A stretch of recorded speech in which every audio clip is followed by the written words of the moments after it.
Welcome everyone, Maxim here, and this is a summary of the latest update, Jade Shadows Constellations. The game features a new dual Warframes, new game modes, a small Nidus rework, new incarnon genesis, skins, augments, and many various improvements. Let's get started. First and foremost, a new story quest.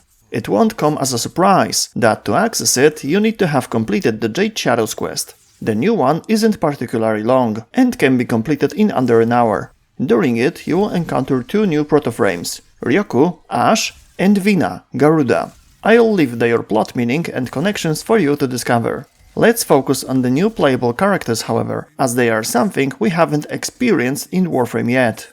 When playing, you use two Warframes simultaneously. While you use first one, the other will run around you. You can freely switch between them. In your arsenal, you will see two characters, which you mod and change their appearance separately.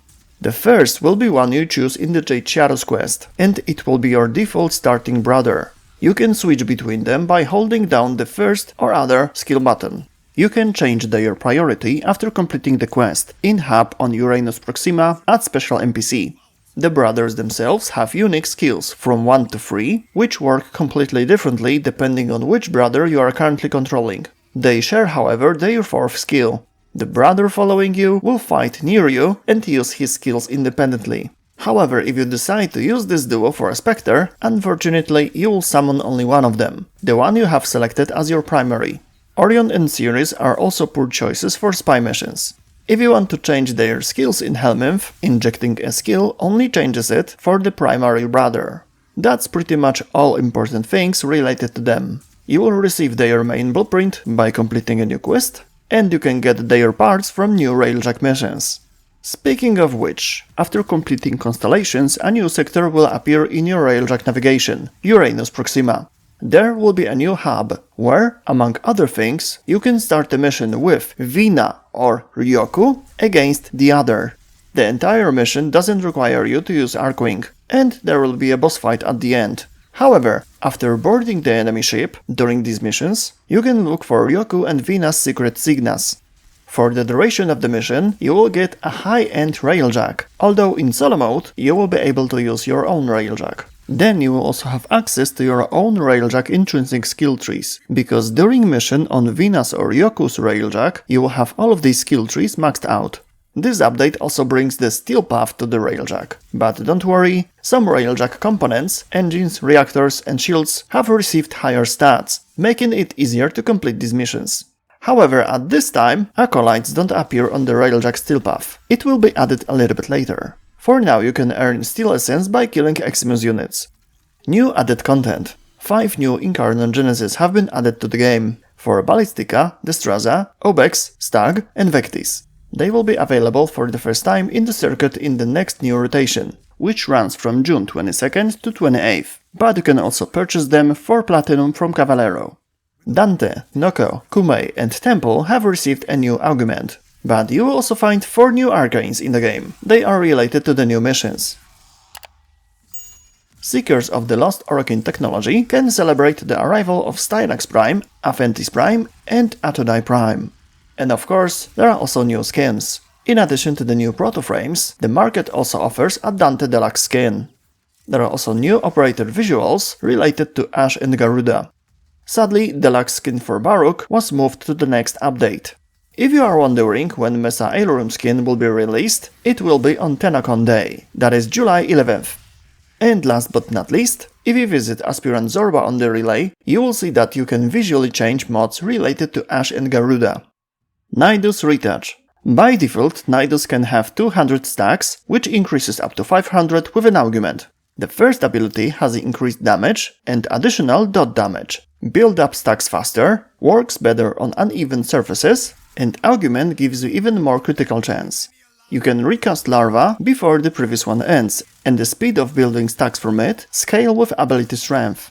Additionally, with augment you apply toxin on caught enemies. Now the more of them, the more statuses applied. The cost of link has been changed from stacks to energy, 25 per cast, to be able to use it at the beginning of the mission. When link reaches its maximum length, you will be informed that it is about to break, giving you a chance to avoid it. Now you can also link companions and specters. Tapping the skill button refreshes it without having to recast it. You can also unlink it by holding the skill button. The final ability now scales with range mods. Status effects are removed while in the area, health regeneration is greatly increased, and visibility, behavior and larva spawn rate has been improved. On top of all this, Nidus now has more health and his health regeneration is doubled. From other news and changes, statuses applied to the enemy will be displayed on their health bar, immediately informing you how much damage they will take from those statuses. This will allow you to see whether you need to keep shooting at them, or if they will simply vanish if you leave them alone. The knockdown animation caused by an enemy is now the same as the one that appears when you fire explosive weapons near you. You will also be able to break it more quickly by jumping or rolling. New camera position settings. Now you can set your camera further back or a little bit to the side, so that the fashion frame doesn't cover up your gameplay. Changes in the boss fights in junctions. Some of the encounters with the prime vanguards on Perita have been moved to the junctions to make unlocking new sector more interesting. Over time, more of the junction fights will be changed. Waypoint system changes. Depending on who in your team is making waypoint, you will see different type of markers on your screen. If your companion finishes off an enemy by dealing minor damage at the very end of the opponent's health, both the Warframe and the companion will receive the same amount of experience points for that enemy. Defense on Uranus, Stefano, has been reworked. The area has been significantly reduced, and the points you need to travel between are very close to each other. There are fewer alleyways and much better looking terrain and lighting. There's also an improved system for checking for stuck idle enemies on defense, Netracel and survival missions to prevent them from prolonging or complicating the mission. Other visual changes: NPCs on Zariman have received a new fresh look. The lighting on Corpus Galleons has been improved. And in the graphics options, you can now find FSR3 and DLSS 4 settings. There have also been a number of improvements to the game overall performance.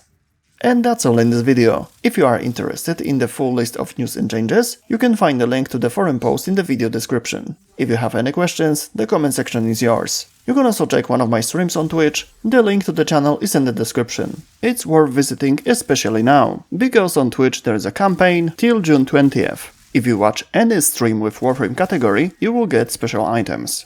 See you next time, bye.